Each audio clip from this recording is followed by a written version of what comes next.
মাত্র 10 কোটি টাকার মুভিতে যে দুর্দান্ত অ্যাকশন, বিএফএক্স, গল্প দেখানো হয়েছে, সব মিলিয়ে বলা যায় মুভিটি পুরাই উড়াধুরা। আজকে আমরা কথা বলতে চলেছি বছরের সবচেয়ে প্রতীক্ষিত সিনেমা তুফান নিয়ে, যা মুক্তি পাওয়ার সাথে সাথেই ব্লকবাস্টার হিট সিনেমার শীর্ষে জায়গা করে নিয়েছে। তো চলুন আর দেরি না করে এক্সপ্লেনেশন শুরু করা যাক। মুভির শুরুতেই দেখতে পাই শান্ত একজন জুনিয়র আর্টিস্ট। তার জীবনের একমাত্র স্বপ্ন সিনেমায় অভিনয় করা।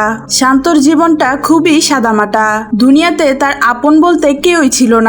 সে যেই মহল্লায় থাকে সেই মহল্লার লোকজনই তার আপনজন। মুভির শুরুটা হয় পকেট ফাঁকা গানের মধ্য দিয়ে।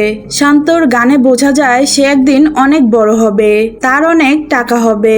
গান শেষে দৃশ্য আসে একটি শুটিং স্পটে, যেখানে দেখা যায় নায়ক খুব ভাবসাব নিয়ে বসে আছে। পরিচালক এসে নায়ককে খুব বিনয়ের সাথে শট দিতে বলে। সে খুব বিরক্তের সাথে শট দিতে রাজি হয়। পরিচালক কস্টিউম ডিজাইনার জুলিকে ডাকে নায়কের ড্রেস আনার জন্য। তো জুলি একটি রক্তমাখা শার্ট আনলে নায়ক খুব বিরক্ত হয়, কারণ সে আবার লাল রং পছন্দ করে না। জুলি বলে রক্তের রং তো স্যার লালই হবে। নায়ক কোনো কথা না শুনে শুটিং বন্ধ করে দেয়। এমনিতে পরিচালকের মন মেজাজ খারাপ। এর মধ্যে শান্ত তার কাছে এসে খুব হাসি খুশি ভাবে এসে তার ক্যারেক্টার আর ডায়লগগুলা জানতে চায়। পরিচালক শান্তকে রাগ দেখিয়ে চলে যায়। এরপর উপস্থিত সবাইকে স্বীকার করানো হয় যে রক্তের রং সবুজ। নায়ক যেহেতু লাল রং পছন্দ করে না, তাই রক্তের রং সবুজ বলা হয়। এভাবে নায়কের মন জয় করে আবার শুটিং শুরু হয়। এবার একটি গানের শুটিং এর জন্য নাচের অনুশীলন করানো হবে। জুলি শান্তকে ডেকে একটা শার্ট দেয় আর রাগ দেখিয়ে বলে তাড়াতাড়ি ড্রেস চেঞ্জ করে ড্যান্স ফ্লোরে আসতে। ডান্স ফ্লোরে প্র্যাকটিস চলছিল, সেখানে শান্তও ছিল। তখন নায়কের শান্তর উপর নজর পড়ে এবং প্রডিউসারকে বলে তার সেটে তার থেকে সুন্দর লম্বা ছেলে আর্টিস্ট হয় কিভাবে। নায়ক রেগে যায়। বাধ্য হয়ে শান্তকে বের করে দেওয়া হয়। ব্যাপারটা দেখে খুবই মায়া লাগছিল। শান্ত যখন মন খারাপ করে চলে যাচ্ছিল, জুলি তাকে ডেকে সরি বলে। শান্ত বলে তার এসবে অভ্যাস আছে, কেউ তাকে কাজে নিতে চায় না। শান্ত জুলিকে অনুরোধ করে তার যদি পরিচিত কেউ থাকে শান্তকে যেন একটু অভিনয় করার সুযোগ করে দেয়। একবার সুযোগ পেলে সে ভালো কিছু করে দেখাবে। জুলি বলে সে জাস্ট একজন কস্টিউম ডিজাইনার, তার তেমন কারোর সাথে পরিচয় নেই। তারপরেও তার দুই একজন পরিচিত আছে। আগামী মঙ্গলবার জুলি তাকে পরিচয় করিয়ে দিবে। স্ক্রিন শিফট হয়। শান্ত বাসায় গিয়ে মহল্লার সবাইকে তার শুটিং এর গল্প শোনাচ্ছিল। সে সালমান শাহর সাথে শুটিং করছে।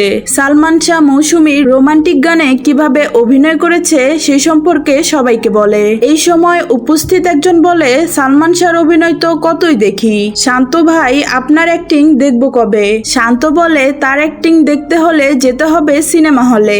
এরপর জুলি শান্তকে একটি কাজের ব্যবস্থা করে দেয়, কিন্তু দেখা যায় সেখানে শান্তর কাজ হলো মৃত মানুষের মতন শুয়ে থাকা। অভিনয়ের কোনো সুযোগ নাই, যেটা নিয়ে শান্তর বেশ মন খারাপ। জুলি শান্তকে মন খারাপ করতে বারণ করে, কারণ পৃথিবীর সকল বড় বড় আর্টিস্টের কাজ শুরু হয়েছিল ছোট ছোট কাজ দিয়ে। একদিন শান্ত বড় আর্টিস্ট হবে, হাল ছাড়লে চলবে না, লেগে থাকতে হবে। জুলিরও স্বপ্ন সে এশিয়ার সবচেয়ে বড় কস্টিউম ডিজাইনার হবে। স্ক্রিন শিফট হয় একটা শুটিং স্পটে। এখানে ফাইটিং এর দৃশ্য ধারণ করা হচ্ছিল। জুলি আর শান্ত দূর থেকে দেখছিল। শান্ত বেশ হাসি খুশি হয়ে জুলিকে বলে এই ফাইটিং ডিরেক্টরের সাথে তাকে পরিচয় করিয়ে দিতে। শুটিং চলাকালীন সেখানে এলাকার কিছু লোক আসে আর শুটিং এর লোকেদের সাথে কথা বলার এক পর্যায়ে তাদের মধ্যে হাতাহাতি শুরু হয়। জুলি দৌড়ে সেখানে যায় এবং তাদের বাধা দেওয়ার চেষ্টা করে, কিন্তু তারা জুলির শরীরেও হাত দেয়। আর তখনই শান্ত গিয়ে তাদের উড়াধরা মারধর শুরু করে। এখানে শান্ত একদম সিনেমার স্টাইলে মারতে থাকে। শান্তর ফাইট দেখে সিনেমার ডিরেক্টর অবাক হয়ে তাকিয়ে থাকে। এরপর বাড়ি ফেরার পর জুলি শান্তর ফাইটিং এর অনেক প্রশংসা করতে থাকে। এমন সময় বাহিরে কারো ডাকাডাকির শব্দ পাওয়া যায়। সে সবার কাছে সাহায্য চাইতে থাকে। শান্ত দৌড়ে বাহিরে গিয়ে দেখে প্রতিবেশী বেশি শিবুর স্ত্রীর প্রসব বেদনা উঠেছে। শান্ত আর জুলি দেরি না করে তাকে দ্রুত হসপিটালে নিয়ে যায়। হসপিটালে যাওয়ার পর ও নেগেটিভ রক্তের প্রয়োজন পড়ে, কিন্তু হসপিটালে তখন ও নেগেটিভ রক্ত ছিল না। তাই তখন শান্ত দৌড়ে মহল্লায় গিয়ে মসজিদের মাইকে বলে শিবুদার স্ত্রীকে বাঁচাতে ও নেগেটিভ রক্তের দরকার। যার রক্তের গ্রুপ ও নেগেটিভ সে দ্রুত মসজিদের সামনে আসার অনুরোধ করে। শান্ত এটা বলে মসজিদ থেকে বের হয়ে দেখে মহল্লার শখানিক লোক মসজিদের সামনে হাজির হয়েছে রক্ত দেওয়ার জন্য। এটা দেখে শান্ত অনেক খুশি হয় এবং সেখান থেকে একজনকে নিয়ে হসপিটালে যায়। বেঁচে যায় শিবুর স্ত্রী এবং বাচ্চা। সুস্থ হয়ে ফেরার পর শিবু শান্তকে কৃতজ্ঞতা জানায়। তখন সেই ফাইটিং মাস্টার সেখানে আসে এবং শান্তর ভালো কাজের প্রশংসা করে আর বলে শান্ত একজন রিয়েল হিরো। সে আরো বলে তার তো আর হিরো বানানোর ক্ষমতা নেই, কিন্তু ভিলেন বানানোর ক্ষমতা আছে। তার পরবর্তী সিনেমায় শান্ত হবে সেকেন্ড ভিলেন। শান্ত তো অনেক খুশি হয়ে যায়। এরপর শান্তর সিনেমার শুটিং শুরু হয়। সিনেমার নায়িকা সূচনা ছিল। এখানে আমরা খেয়াল করতে পারি শুটিং এর মাঝে মাঝে সূচনা শান্তর দিকে অদ্ভুতভাবে তাকিয়ে থাকতো। শান্ত খুব মনোযোগ দিয়ে শুটিং করতে থাকে আর তার শুটিং এর দিনগুলো কেমন কাটছে সে বাসায় এসে তার মহল্লার লোকদের কাছে তা শেয়ার করত। এভাবেই দেখতে দেখতে চলে আসে শান্তর মুভি রিলিজের দিন। শান্ত জুলি এবং মহল্লার সবাইকে নিয়ে আসে মুভি দেখার জন্য, কিন্তু মুভির যেই সিনগুলোতে শান্তর থাকার কথা ছিল সেই সিনগুলোতে শান্তকে দেখা যায় না। সেখানে অন্য কাউকে দেখা যায় আর এটা দেখে শান্ত খুব কষ্ট পায় এবং মহল্লার সবাই শান্তর উপরে হাসতে থাকে। রাগে দুঃখে শান্ত সিদ্ধান্ত নেয় যে সে আত্মহত্যা করবে। শান্ত চলন্ত ট্রেনের সামনে গিয়ে দাঁড়ায়। তখন শান্তর পিছন থেকে কিছু লোক এসে তাকে তুলে নিয়ে যায়। শান্ত তাদের হাত থেকে ছুটার অনেক চেষ্টা করে, কিন্তু তাতে সে সক্ষম হয় না। গাড়ি চলছিল এক অজানা গন্তব্যে, যেখানে যেতে সিকিউরিটির অনেকগুলো ধাপ পেরোতে হচ্ছিল। আর এদিকে দেখা যাচ্ছিল 10 জন লোককে জিম্মি করে জানতে চাওয়া হচ্ছে খুনের কন্ট্রাক্ট কে করেছিল। স্বীকার করলে 1 মাথা যাবে আর স্বীকার না করলে 10 মাথায় যাবে। 3 জনকে মারার পর একজন স্বীকার করে। এরপর কেউ একজন এসে হ্যামার দিয়ে নির্মমভাবে তাকে মেরে ফেলে। তখন বলা হচ্ছিল চাইলেই কি না হওয়া যায়, কিন্তু তুফান হওয়া যায় না। এরপর সামনে আসে তুফান আর তার সামনে বসে আছে সিনেমার বড় একটি চমক শান্ত। অর্থাৎ শান্ত আর তুফান দুটি আলাদা ক্যারেক্টার হলেও তাদের দেখতে ঠিক একই রকম। তখন তুফান বলে সে অনেকদিন ধরেই শুনছিল তার মতন কাউকে নাকি এখানে সেখানে দেখা যাচ্ছে, কিন্তু সে তো এখানে, তাহলে ওইখানে কে? এরপর সূচনা বলল তার মতন দেখতে একজন অভিনেতাকে দেখা গেছে, কিন্তু তুফানের সিনেমায় যে অভিনয় করবে তাকে আগেই দর্শক দেখে ফেললে সিনেমা তো ফ্লপ হবে। সূচনা জানায় তুফানের জীবন নিয়ে তৈরি হবে সিনেমা আর সেই সিনেমার হিরো হবে শান্ত। সিনেমার কথা শুনে শান্তর মনে আবারও আশা জাগে। তুফান বলে কিন্তু ওকে দেখে মনে হয় না ও পারবে। তুফান হতে হলে অ্যাকশন, স্পিড, চোখের দৃষ্টি লাগে, ওর মধ্যে এসব নেই। তুফান তার পালক বাবা জালালউদ্দিনকে বলে ওকে বিদায় করে দুবাই থেকে সার্জারি করে আমার মতো কাউকে নিয়ে আসো। এ সময় শান্ত বলে ওঠে সে পারবে, তাকে কেউ চান্স দেয় না, তাকে একটা সুযোগ দিলে সে অনেক ভালো অভিনয় করবে, তাকে জাস্ট 2 মাস সময় দিলে সে তুফানের মতন হয়ে দেখাবে। তুফান শান্তকে 2 মাস সময় দেয়। জালালউদ্দিন তুফানকে বলে 2 মাস এখানেই থাকতে হবে, বাইরে যাওয়া যাবে না। সে গল্প বলবে আর চাকলাদার লিখবে। তুফানের পালিত বাবা গল্প বলা শুরু করে। সালটা 1961। গ্রামের এক নেবাদি পরিবারে জন্ম হয় একজন শিশুর। জন্মের সাথে সাথেই তার মা মারা যায়। এরপর বাবার কাছেই তুফান বড় হয়। তুফানের বাবা ছিল একজন প্রতিবাদী মানুষ। গ্রামের জমি দখলের অত্যাচার আর চড়া সুদের প্রতিবাদে সে গ্রামের মানুষদের নিয়ে আন্দোলন শুরু করে অত্যাচারী শাহনওয়াজের বিরুদ্ধে। একদিন শাহনওয়াজ তার লোকজনকে নিয়ে চলে আসে তুফানের বাবার কাছে এবং জানতে চায় তোর গলার জোর কি বেশি বেড়েছে? তুফানের বাবাও জবাব দেয় গলা থাকলে তো জোর বাড়বেই। আর তখনই শাহনওয়াজ তাকে ধরে নিয়ে গলায় ছুরি চালাতে শুরু করে। তুফানের সামনেই মারা হয় তার বাবাকে। শাহনওয়াজ চলে যাচ্ছিল, তখনই তুফান হাতে দা তুলে নেয় আর সোজা দৌড়ে গিয়ে শাহনওয়াজের ধর থেকে মাথা আলাদা করে দেয়। এক রাক্ষসকে দমন করতে জন্ম নেয় আর এক রাক্ষস। আর সেদিন থেকেই তুফান মানুষকে হেট করে। যেদিন এই ঘটনা ঘটে তখন তুফানের বয়স ছিল মাত্র 15 বছর বয়স। তুফানকে বাঁচাতে তখন একটাই রাস্তা, গোটা শহর যার দখলে, নেতা থেকে পুলিশ, যার কথায় ওঠে বসে বশির। পুলিশ তুফানকে নিয়ে যাচ্ছিল, তখন বশির তাদেরকে থামায় এবং পুলিশকে বলে যে যাওয়ার সে তো চলেই গেছে, এই সম্ভাবনাময় ছেলের ভবিষ্যৎ নষ্ট করে লাভ কি? 15 বছর বয়সে নেওয়াজের মতন মানুষকে মেরে ফেলেছে। এই ছেলে কোনো সাধারণ ছেলে নয়। এই ছেলে একদিন ডিস্ট্রিক্ট লেভেলে খেলবে। এরপরই তুফান বলে, কিন্তু বাসির ভাই সেদিন জানতো না আমি একদিন ন্যাশনাল লেভেলে খেলবো। একটা রাজনৈতিক মিটিং এ নেতারা তুফানকে নিয়ে উদ্বেগ প্রকাশ করছিল। তুফানকে নিয়ে তাদের এখন এমন অবস্থা, না গেলা যাচ্ছে না উগরানো যাচ্ছে। একজন বলে, যে সরকারের কাঁধে উঠে তুই উপরে উঠলি, আজ সেই সরকারকে চিপাই ফেলে দিলি। তখন অন্য একজন বলে, তুফানের জন্যই কিন্তু তলানিতে চলে যাওয়া দল থেকে আমরা সরকার গঠন করেছি। এখানে তাদের সবার কথা থেকে বোঝা যায় তারা তুফানের উপর খুবই রাগান্বিত।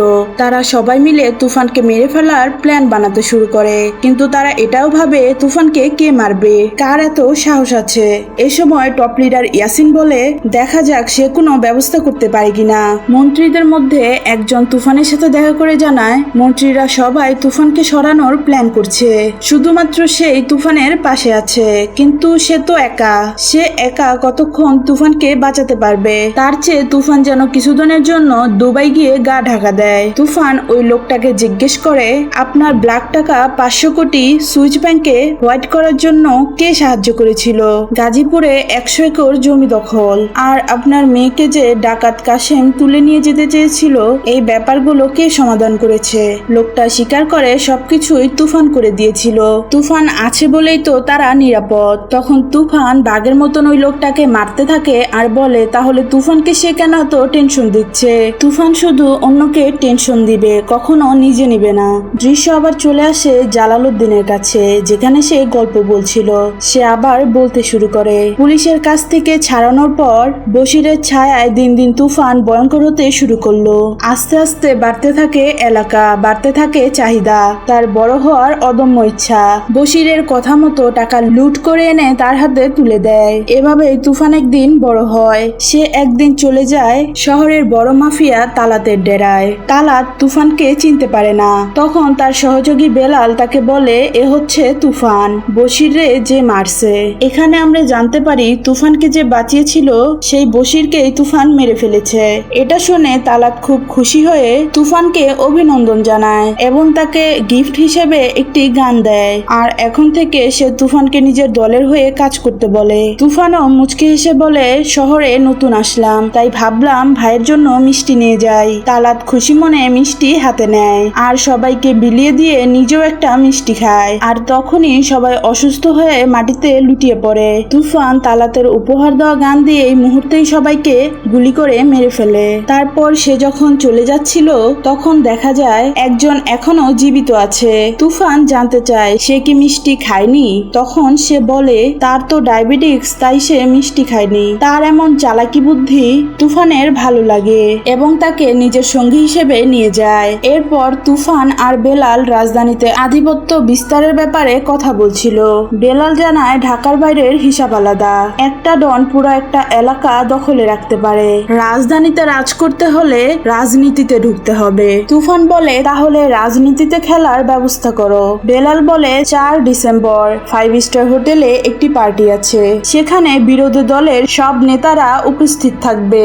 স্ক্রিন শিফট হয়, দৃশ্য আসে একটা 5 স্টার হোটেলে, যেখানে নেতারা আপকামিং নির্বাচন নিয়ে কথা বলছিল। তুফান এক টেবিলে বসে লাল পানি খাচ্ছিল। এক সময় তুফান সবার উদ্দেশ্যে বলে, তাদের প্ল্যানিং এ ভুল হচ্ছে, তার প্ল্যান মতো ইলেকশন করলে কনফার্ম পাস। সেখানে থাকা একটা নেতা বলে, তুই কে, জীবনে কয়টা মার্ডার করেছিস? খুব বেশি হলে 5টা, 10টা অথবা 20টা। এখানে যাদের দেখছিস তারা কম করে হলেও 50টা ছেড়েছে। 100-র উপরে মার্ডার না করলে তুই নিচে বস। সেখানে থাকা আরেকজন মহিলাও তুফানের উপর রেগে যায় এবং তুফানকে কলার ধরে ঘাড় ধাক্কা দিয়ে বের করে দিতে বলে।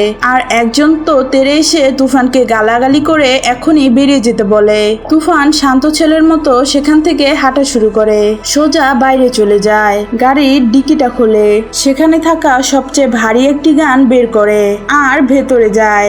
শুরু হয় তুফানের তুফান। মুহূর্তের মধ্যেই তছনছ হয়ে যায় সবকিছু, ভেঙে যায় প্রধান বিরোধী দল। দৃশ্যপট আসে জালালউদ্দিনের কাছে, যেখানে সে শান্তকে তুফানের গল্প বলছিল। সে বলতে থাকে, ওই ঘটনার পর সারা দুনিয়া চিনে ফেললো তুফানকে। তুফান একটি জিনিস মাথায় রাখতো, যখন তোমার কেউ শত্রু, তখন ওই শত্রুর শত্রু শত্রু হয়ে যায় তোমার বন্ধু। তুফান সিদ্ধান্ত নেয় সে তৃতীয় দলকে ক্ষমতায় বসাবে। তাই সে দেখা করে তৃতীয় দলের সাথে। তৃতীয় দলের নাম জনতার দল। টপ লিডার ইয়াসিন ভীষণ আনন্দ প্রকাশ করে। সমতার দলকে শেষ করে দেওয়ার পর এখন জনতার দল সামনে আসতে পারবে। তারাই এখন হতে পারবে প্রধান বিরোধী দল। ইয়াসিন তুফানকে বলে যত টাকা লাগে তারা দিবে। তুফান যেন জনতার দলকে প্রধান বিরোধী দল হিসাবে সামনে নিয়ে আসে। তুফান মুচকি এসে বলে সে তো ভাবছিল জনতার দলকে সরকার গঠন করবে। ইয়াসিন চমকে যায়, কারণ তাদের কাছে সরকার গঠন করা তো স্বপ্নের মতন। সে তুফানের প্ল্যান জানতে চায়। তখন বেলাল বলে তুফান কখনো প্ল্যান জানানোর জন্য মিটিং করে না, প্ল্যান শেষ করে তারপরে মিটিং এ বসে। যে সময় ইয়াসিন তুফানের প্ল্যান জানতে চাচ্ছে ঠিক এই সময় বিভিন্ন নেতারা বিভিন্ন কাজে ব্যস্ত আছে। কেউ বউ নিয়ে সিনেমা দেখছে, কেউ বা বাইরের সাথে মিটিং করছে, আবার কেউ জনসেবায় বক্তৃতা দিচ্ছে। ঘড়ির কাঁটায় ঠিক 12টা, আর একসাথে শেষ করে দেওয়া হয় সবাইকে। ইতিমধ্যে ইয়াসিনের একজন লোক দৌড়ে রুমে প্রবেশ করে এবং একে একে সব নেতার নাম নিয়ে জানায় সবাই মারা গেছে। খবরটা শুনে সবার চোখ কপালে উঠে যায়। ইয়াসিন জানতে চায় তুফান আসলে কি চায়। পুরো দেশ, তুফান পুরো দেশ তছনছ করে ফেলে। আসে নির্বাচনের দিন। জনতা পার্টি বিপুল ভোটে জয়লাভ করে। তাদের জয়ে জিতে যায় তুফান। আসে শপথ গ্রহণের দিন। রাষ্ট্রপতির কাছে জনতার দল শপথ গ্রহণ করছিল, কিন্তু এই শপথ বাক্য মুখে দেশের জন্য হলেও আসলে তো জনতা পার্টিকে ক্ষমতায় আনা হয়েছে তুফানের হাতে দেশ তুলে দেওয়ার জন্য। আর তাই তুফান তাদের সাথে বলছিল আমি শপথ করছি যে পূর্বের কথা মতো আজ থেকে তুফানের হাতে পুরো দেশ তুলে দিব। সে যা চাবে তাই পাবে। পুরো দেশে আধিপত্য বিস্তার করে তুফান। শিক্ষা, শিল্প, কৃষি সব ক্ষেত্রই তার দখলে। সকল ব্যবসায়ীরা এসেছে তুফানকে লাভের পার্সেন্টেজ দিতে। তাদের মধ্যে দুজন কম টাকা দেওয়ায় তুফান সাথে সাথে তাদের শুট করে। আসলে তুফান কম বলতে কিছু শুনতে পারে না। দৃশ্য আসে স্ক্রিপ্ট রাইটিং এ। রাইটার বলে অসাধারণ গল্প। এমন গল্প নিয়ে সিনেমা হলে সিনেমা তো পুরাই হিট, কিন্তু এই গল্পে কিছু একটা মিসিং আছে। একটা প্রেম, একটা কোকিল মিসিং। জালালউদ্দিন বলে তার বয়স হয়েছে, কোকিলের কথা মনেই ছিল না। এই গল্পে কোকিলও আছে। এরপর আমরা দুষ্ট কোকিল গানটি দেখতে পাই। আর এই গানে একটা সময় সোহান চৌধুরী এসে ডান্স করতে শুরু করে, আর তুফান তাকে সেখানেই শুট করে দেয়। এরপর দেখা যায় সোহান চৌধুরীকে মারার কারণে জনতা পার্টির সব নেতা তুফানকে দোষারোপ করছিল। ইয়াসিন বলছিল সোহান চৌধুরী বাংলাদেশের টপ হিরো, তাকে এমন ওপেনলি মেরে ফেলা ঠিক হয়নি, সবাই সাক্ষী দিবে। সূচনাকে দেখিয়ে বলা হয় এই মেয়েটা নিজ চোখে দেখেছে। এখন তুফানের পাশে আর কেউ নেই, সবাই তার উপর ক্ষিপ্ত। তুফান কিছু বলে না, আস্তে করে উঠে গিয়ে সূচনার পা থেকে জুতাটা খুলে নেয় আর সোজা গিয়ে এক নেতাকে জুতা পেটা করতে থাকে। এই দৃশ্য দেখে ইয়াসিন একদম চুপ। বেলাল এসে ইয়াসিনকে একটি কাগজ দিয়ে বলে মিডিয়ার সামনে সেই কথাগুলো বলতে। এরপর দেখা যায় ইয়াসিন প্রেস ব্রিফিং এ বলে সোহান চৌধুরীর মৃত্যুর সাথে তুফানের কোনো সম্পর্ক নেই। বরুণ চৌধুরী নামে একজন ব্যবসায়ী পুলিশের সন্দেহের তালিকায় আছে, পুলিশ তাকে খুঁজছে। তুফান সূচনাকে নিয়ে তার প্রাসাদে যায় এবং বলে আজ থেকে সূচনা তুফানের এই প্রাসাদেই থাকবে। তার কোনো মানুষ ভালো লাগে না, কিন্তু সূচনাকে ভালো লেগেছে, কারণ সূচনা মানুষ না, পরী। তুফান সূচনার সব স্বপ্ন পূরণ করতে চায়। সূচনা জানায় তার স্বপ্ন ছিল সিনেমার নায়িকা হওয়ার, কিন্তু ভাগ্য তাকে ড্যান্স বারে নিয়ে গেছে। তুফান বলে আজ থেকে সে নায়িকা। আজ থেকে কোনো প্রডিউসার সূচনাকে ছাড়া সিনেমা করার চিন্তাও করবে না। সেদিন থেকে তুফানের হাত ধরে বাংলাদেশের একমাত্র নায়িকা হয়ে যায় সূচনা। জালালউদ্দিনের গল্প এখানেই শেষ হয়। সে শান্তকে বলে এখন তার আচার আচরণেও তুফানের মতন হতে হবে। ওদিকে ইয়াসিন আলোচনা করছিল কিভাবে তুফানকে শেষ করা যায়। তুফানকে শেষ করার জন্য এবার সে নিয়োগ দিতে চায় গোল্ড মেডেলিস্ট এসএপি আকরামকে। আকরামকে ডাকা হয়। আকরাম আসে। উপস্থিত নেতাদের তার বডি ফিটনেস দেখে পছন্দ হয় না। আকরাম বলে সে তো পা দিয়ে তুফানকে মারবে না, বা তার সাথে কুস্তিও খেলবে না, আর কুস্তিতে তুফানের সাথে কেউই পারবে না। কেউ আকরামের কথা বুঝতে পারে না, এখানে কুস্তি এলো কোথা থেকে। আকরাম জানায় সাল 1985 কুস্তিতে তাকে প্রথম চ্যালেঞ্জ করে তার প্রথম বস, প্রথম আব্বা বশির। সেই কুস্তিতে তুফান বশিরের গাঁটটা মুটকে দেয়। তারপর বশিরের সাম্রাজ্য দখলে নেয়। এরপর তালাত, এরপর প্রধান বিরোধী দল, এরপর আপনাদের দল। যদিও তুফান এখনো জনতা পার্টিকে খেয়ে দেয়নি, তবে আকরামের ধারণা খেয়ে দিবে। আর তুফানের আসল নাম তুফান না, ওর নাম গালিদ বিন গনি। আকরাম সুযোগের অপেক্ষায় আছে, একটা সুযোগ পেলেই তুফানকে খেয়ে দিবে। এরপর আকরাম তুফানকে নিয়ে ইনভেস্টিগেশন শুরু করে। আকরাম এটা বুঝতে পারে তুফানের সাথে শক্তিতে নয়, বুদ্ধিতে জিততে হবে। স্ক্রিন শিফট হয়, শান্ত পুরোপুরি তুফান হয়ে গেছে। তাকে তুফানের সামনে আনা হয়। শান্ত বসে পা নাড়াচ্ছিল। তুফান বলে, তুফানের মতন স্যুট প্যান্ট পরলেই তুফান হওয়া যায় না। করিডোরে কিছু ব্যবসায়ী বসে আছে, যা ডিলটা পাকা করে আয়। শান্ত খুশি হয়ে তার প্রথম পরীক্ষা দিতে চলে যায়। তখন সূচনা এসে তুফানকে শোবার জন্য ডেকে যায়। এদিকে শান্ত ব্যবসায়ীদের সাথে 70% ডিল পাকা করে আসে। তুফান খুশি হয় আর শান্তকে বলে সে যেন তার বেডরুমে যায় আর সূচনার সাথে থাকে। সূচনা যদি তাকে চিনতে না পারে তাহলে শান্ত পাস। শান্ত খুশি হয়ে পা বাড়ায়। তুফান ডেকে বলে সূচনার সাথে যেন কিছু উল্টাপাল্টা না করা হয়, ও শুধুই তুফানের। শান্ত সূচনার রুমে যায়। সূচনা শান্তকে নিয়ে বেডে যেতে চায়। শান্ত জানায় তার মুড নেই, কিন্তু সূচনা বলে আজ সে ফুল মুডে আছে। স্ক্রিন শিফট হয়। আকরাম তার টিমের কাছে তুফানের ব্যাপারে খোঁজ খবর জানতে চায়। তারা বলে তুফানের ব্যাপারে কিছুই জানা যায়নি বা তার লোকেশনও ট্রেস করা যাচ্ছে না। তবে তুফানের পালিত বাবার ছবি পাওয়া গেছে, যাকে ইদানিং বিভিন্ন জায়গায় ঘোরাঘুরি করতে দেখা যাচ্ছে। আকরাম বলে একটা প্রবাদ আছে, কান টানলে মাথা আসে। আপাতত আমরা তো মাথা পাচ্ছি না, সেই জন্য আমরা কান ধরে টানতে থাকবো। তুফানের এই কানটা অনেক দূর বড়। এরপরেই দেখা যায় জালালউদ্দিন একটা গলি দিয়ে হাঁটছিল। আকরামের লোক তাকে ঘিরে ধরে এবং তার পায়ে একটা গুলি করে আর তাকে হাসপাতালে ভর্তি করা হয়। তুফানের কানে যখন খবরটা আসে, তুফান সোজা রওনা দেয় হাসপাতালের উদ্দেশ্যে এবং সেখানে দুর্দান্ত রকমের একটি গোলাগুলি হয় এবং আহত জালালউদ্দিনকে সেখান থেকে উদ্ধার করে নিয়ে আসে। এরপর ঘটে চমকে দেওয়ার মতন একটি ঘটনা। তুফান জালালউদ্দিনকে পত্রিকা দেখিয়ে বলে এসব কি? পত্রিকাতে ছাপা হয়েছে জালালউদ্দিন তুফানের বিরুদ্ধে রাজসাক্ষী হওয়ার শিকার হয়েছে। জালালউদ্দিন কথা বলে না। তুফান বেলালকে বলে গুলি করতে। বেলাল নিশানা করেও তার হাত কাঁপছিল। তুফান বলতে থাকে সে জালালকে নিজের বাপের থেকেও উপরে রেখেছিল, সে কিভাবে পারলো তার সাথে বেইমানি করতে। সূচনা তুফানকে শান্ত করতে চায়। তুফান সূচনার উপর গান তাক করে, এরপর গুলি করে দেয় জালালউদ্দিনের বুকে। মারা যায় জালালউদ্দিন। স্ক্রিন শিফট হয়। এদিকে ইয়াসিন লিডারের সাথে দেখা করে এবং বলে নির্বাচন ঘনিয়ে আসছে, সামনে নির্বাচনে জয়লাভ করতে হলে তুফানকে সরিয়ে দিতে হবে। লিডার ইয়াসিনের পরিকল্পনায় সায় দেয়। তুফানের আরেক সঙ্গী বেলালকে ধরা হয়। তুফানের সব লোককে পাকড়াও করা হয়, সব গোডাউন সিজ করা হয়। তুফানকে সব খবর জানানো হলে তুফান প্ল্যান বি এক্সিকিউট করতে বলে।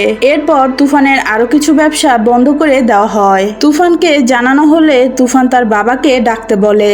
আসলে সে ভুলে গিয়েছিল তার বাবা আর নেই। এবার তুফান সূচনাকে বলে শান্তকে ধরিয়ে দিতে। আকরামকে ফোন করে বলতে বলে তুফানের খবর তার কাছে আছে, সারা দেশ জানবে তুফান মারা গেছে। আসলে মরবে শান্ত। সূচনা জানতে চায় তারপর তার কি হবে। তুফান বলে তুই এখানে অ্যাক্টিং কর, তুই তো এটাই চেয়েছিলি। এখন দেশ হাতছাড়া হয়ে গেছে, আবার দেশ হাতের মুঠোয় আসুক, তারপর আবার রানীর মতন থাকবি। তুফান দুবাই চলে যাবে।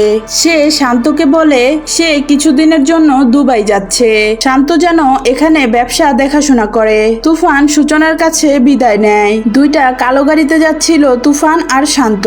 সূচনা আকরামকে ফোন করে আর তুফানের গাড়ির নাম্বার জানিয়ে দেয়। এদিকে তুফান আর শান্তর গাড়ি দুই দিকে দুই রাস্তায় চলে যায়। সামনেই অপেক্ষা করছিল এসি আকরাম। সে দূর থেকে তুফানের গাড়িতে নিশানা করে। উল্টে যায় তুফানের গাড়ি। তুফান কোনো মতে গাড়ি থেকে বেরিয়ে আসে এবং আকরামকে বলতে চায় সে তুফান না। আকরাম তার কোনো কোনো কথা শুনে না। একের পর এক শুট করে তুফানের বুকে, মাটিতে লুটিয়ে পড়ে তুফান। টিভি নিউজে বলা হয় পুলিশের গুলিতে তুফান নিহত, স্বস্তিতে সরকার, শান্তিতে দেশবাসী। আবার দেখা যায় এই নিউজ প্লেনে বসে শুনছিল তুফান। আকরাম দেখা করে সূচনার সাথে, জানতে চায় এমন একটা কাজ সে কিভাবে করতে পারলো।